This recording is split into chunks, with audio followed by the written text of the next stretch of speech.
everybody, and welcome to the Art of a Meaningful Life podcast. I am Carmen Davailus, your host, and this is the place where we love to talk about how to find more meaning and purpose in our lives. And my guest today is Andrea, and Andrea is also an artist, which I love, and is an author and speaker.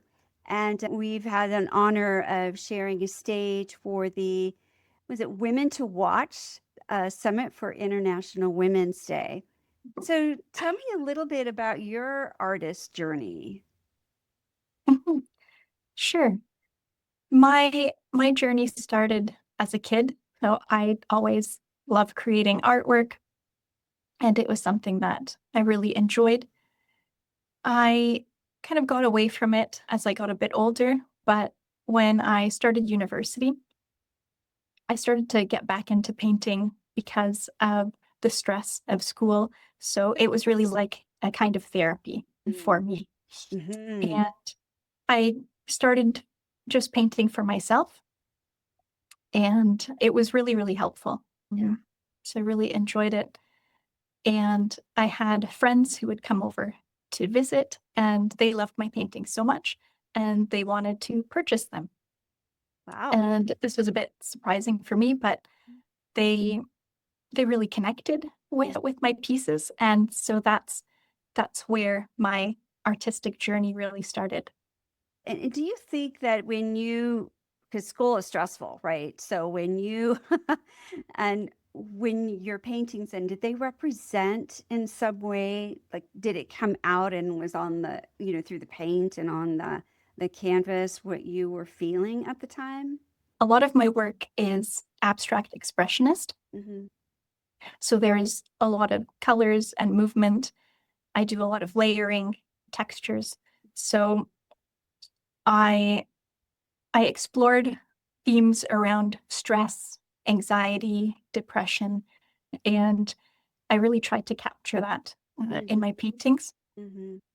During my first master's degree, I was very, very stressed out. The school was difficult, Mm-hmm. and I started to go into more minimalistic type paintings. Mm-hmm. And I started a series called Alienation, Oh, Dissociation. When we get to that point where we're so stressed out, we we just can't look forwards anymore. yeah. So I started this series with some very simple, you know, alien imagery. I had I have depicted them with their eyes closed, sort of like as a meditation and reflection Mm-hmm. of that. And I'm still creating works in that series today as well. And it was really my way of trying to get those emotions out, and also to help spread awareness about student mental health as well. Wow. So literal aliens, like creatures, aliens. Yes. We're going to have to show some of those here. And so you're creating the art, and what was your line of study at the time? I did my BA in art history. Mm, My first master's degree was in medieval studies and interdisciplinary history. mm. And then my second master's was in archiving. Wow. Okay, well, I can't even fathom what you're talking about there, Andrea, but thank you. So, I took a look at your Instagram account, of course, and because we've been friends on Instagram for a bit. And I just like the piece you have behind you is one I saw most recently, and it's beautiful. Your work is beautiful. It's got such movement to it, and I'm just really drawn in, which I think is when it comes to art, it's one of those things you want people to just take it in, right? And explore and find their own meanings. And I could certainly see where there's like the light and then the dark, like side by side, which is lovely. And so, I recently published my first book. So this was last summer, and it's a book for students. It's called My Student Toolbox: From Struggling to Thriving. mm, And this this was inspired by a good friend of mine who was returning to university as a mature student. She Mhm. wanted to change careers, Mhm. and she was quite nervous about returning to school and the stress of it, worried that maybe she forgot how to study Yeah. and all the workload and everything that comes Mhm. along with that. Yeah. And so she asked me for some advice because I have those 3 degrees, Mhm. and I ended up sharing some of my strategies with her. Mhm. And at the end of her semester, she told me that those had made all of the difference Mhm. for her, and she wouldn't have been able to complete the courses otherwise. And Wow. then she said that this could help others as well. And so that was really my call, Mhm. to write this book and to help other students, because it it is, so difficult, especially when you're just starting school. It's a big transition. Isn't that the truth? And, you know, I I wrote this book as if I was writing to my younger self, Oh. almost, right? These are all of the things that I wish I knew when I started university. And I know if I had this, it would have saved me so much anguish. Mhm. I love that. So thinking about what you needed at that time in your life and then providing that now, which is a Mhm, really beautiful thing, I think, when we think about our future selves and our past selves, right? And what does our current self, what are we doing, right? And mhm, I think myself, I have a 70-year plan, so to speak, and when I'm 70, what I want to be able to do, right? And that means that I have to think now, what do I do now to make sure that happens? And sometimes, but like this weekend, I was in a speaking competition, which I'm not sure I'll ever do again. It was my second time, but there's judges and the clock is ticking, and I'm asking myself, is this really my thing now? And but I imagine my younger self being in the audience. My mhm, younger self was the most shy little girl, right? And like rarely spoke. And even if someone called her name, it would be like a tiny, I mean, I couldn't be more tiny and invisible if I with any more. I mean, that was it. And I was thinking, if she's sitting here watching, that'd be like, oh, okay, there's hope. May have to wait 67 years, but there's hope. And I find that there's a lot of meaning around thinking about that for ourselves. mhm, And it sounds like you pondered on that too. mhm. Yes, absolutely. Um, Mm, I similar to you, I was quiet. I I did not think of myself as a speaker. Even, 5 years ago, if you would have asked me about this, I would have said, "Oh, that's not for me." yeah. Um, Why would I and ever think about that? That sounds like torture, right? Yeah, and yeah, it's not and easy. no, there's been this change, and I feel this calling Uh-huh. to help others, and I've received so much wonderful feedback from Mm, my book, from students, but also from educators, yeah. professors, saying that this is exactly, what's needed.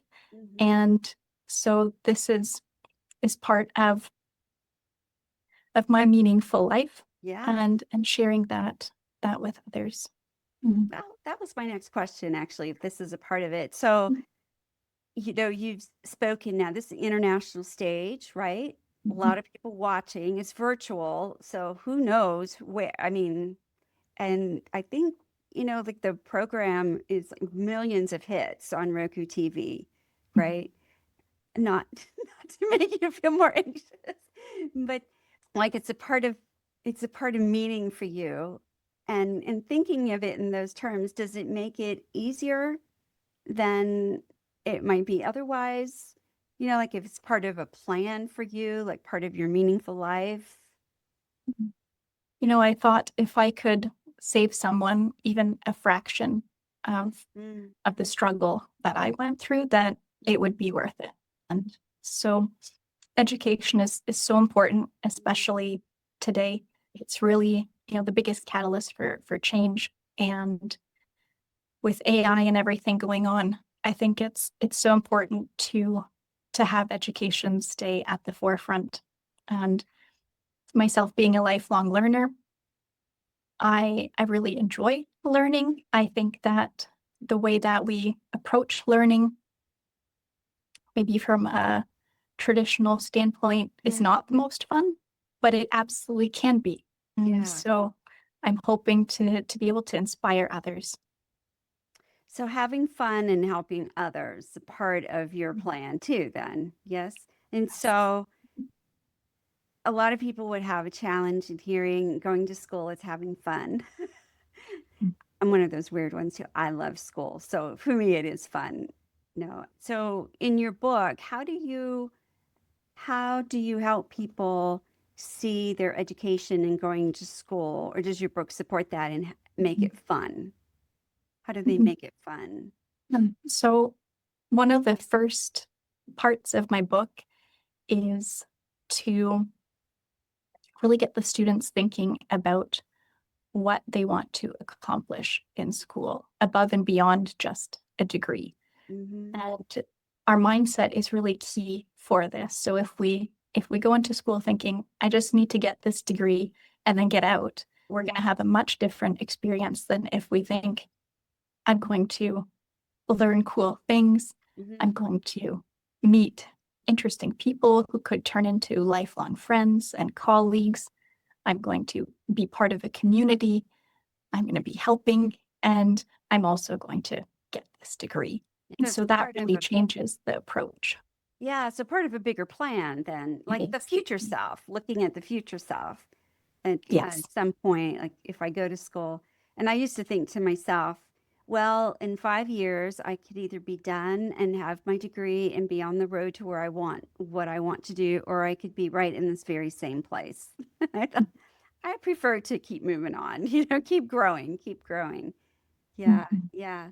So, and speaking is part of, has that always been a part of your meaningful life plan? It's a recent addition. Yeah. Yeah. Did you ever think about that you were going to be writing a book when you were in school, going through what you were going through? I have thought about it, but not in terms of a student book, Uh-huh. more towards art, Mm-hmm. poetry, and which I am working on currently. Mm-hmm. But it was it wasn't kind of like an educational type Mm-hmm. thing that I Yeah. was thinking about. So this just came about, and I'm really, really grateful that it did because it has already helped others, and I'm really looking forward to speaking more about it Yeah. and helping others. I would love to do some coaching as well and Mm-hmm. run some workshops. Mm-hmm. Yeah, that's a big plan. And electronics makes it so much accessible, more accessible to all of us to both teach and reach people where there's a podcast or workshops or even doing shorts, right? Doing short videos. There's so many ways to reach people and as far as education and then take it from there. And Mhm. that's exciting. That's exciting. Yeah. So coaching is kind of the new to teacher almost support. And I do enjoy teaching. yeah. Um, I've taught a couple of courses before, Hmm. but I also enjoy helping students kind of go through that longer journey Hmm. and helping them more than just with one course. Hmm. Mm. It sounds like helping them be like their best selves throughout the Mhm. process, not only specific tips and strategies. Yes, Mhm. Yeah, that's big. absolutely. So my book, and of course I have, the strategies and the templates for studying and writing and research and all of that. But I've also put in my personal experiences, Hmm. things that I've learned, throughout the years, some wisdom, I hope, Yeah. that will save others, some of the struggle Hmm. of trying to navigate all of this. Yeah. Um, and, there's so many supports out there Mm. for people. So I think it's really key. You don't have to reinvent the wheel because Mhm. there are others who have gone through it. How long have you been out of school? I graduated 2015 Oh, from my so yes, you've had some master's. time to let the dust settle and to reevaluate, right, and look at it. Yeah, that's very cool. And so at this stage of your life, and I want to tell you, our audience too, will have the link to your book in the video description so they can check it out for themselves. I'd like to close with a question around success. At this time of your life, about 10, 11 years post school, at this time of your life, how would you describe success? Mhm. I would describe it as doing what I love. So that includes my work at the university. So I work at a university as an administrative coordinator. And it also includes, of course, all the work that I do with my book and my art. So that's very important to me to be able to have that creative expression. Mm-hmm. And that is part of my success and my meaningful life Mm-hmm. to be able to do that. I find if I don't, I get very restless. So Isn't that um, true? that's Yeah. as an artist, I'm sure you have felt similar, yes. Yeah. And so that's absolutely, part of it. And having time to spend with loved ones and being able to connect with others Mm, and to help them, on their journeys and building those relationships with others is yeah. is what, Isn't what I that? do It's like the right key now. thing, right? Our connections and relationships, and not just with others, but with ourselves. And we may all define it in a little different way. And it sounds to me like you're an artist through and through, right? So yes, you create art. Your book is art. That's an expression. Then, and then when we speak, that is a form of art as well. It's, we're just we're creating something. I don't know, I think of art, I think it's something visual, but Mhm. it's so much more than that. And It is. I think my world kind of shifted a little bit when I thought of that, as I'm really an artist in everything that I do. And Mhm. it just saying that I am an artist, and before I do something, like, I'm an artist and I'm doing this, it just helped lower my anxiety level, because it was when I think about creating, that there's just so much around creativity, and we all have it. We express it in different ways. We all have our, and any business person must be creative, because we're always Mhm. coming up with new ideas, right? And I could do this and I could do that. And we're not always in the right frame of mind to, it is like that constant hustle, right? So we're not in the right Mhm. frame of mind to be creative with our ideas. So I stop myself and go, you're an artist. What do? You calm it down, go for a walk, let the ideas pop into your head, those kind of Mhm. things. And it changes, doesn't it? But that's part of all the excitement. So, Isn't it? Hmm. Wouldn't it be dull otherwise, right? To have your yeah. plan written and you just go from step to step. And And that's, yeah, that no, sounds like that's not for misery us. to me. No, that's like misery to me. But I, but then again, I had a career for 40 years, but I did not do the same thing every day. It was Mhm. unique. And yeah, yeah. So I'm excited to get your book and go through it, because I do have grandchildren who are in school, and I love, how you've noted the difficult in school. I think sometimes as adults we're like, school, that's pretty easy. You just sit and listen all day long. And oh my gosh, it's like when my original about speaking on a stage and the timer and the judges, it's like that. It is. That's Mm. why I brought that up. I just Mhm. finally, you're going to school, you're being judged all the Yeah. time. That's a tough thing. Hmm. In a Mhm. world where there's a lot of judgment around, then you're in school with more judgment and finding Mhm. your way. So yeah, I applaud you. It's a wonderful, wonderful thing. Yeah, and I want to let our guests know again, the links will be there, including to our women's channel and to the Women to Watch Summit and your book, Andrea, and your art and your Instagram, because you have beautiful art. Thank you so much. I applaud you with that. And I welcome everyone. Leave your comments. Tell us what you think. I think this is a really interesting topic between learning and how does art have anything to do with that and being artists. And I look forward to reading what you have to say. All right, guys. Well, we will see you next week. And Andrea, thank you so much. Thank you so much. This Okay. was so fun. Yeah, thank you.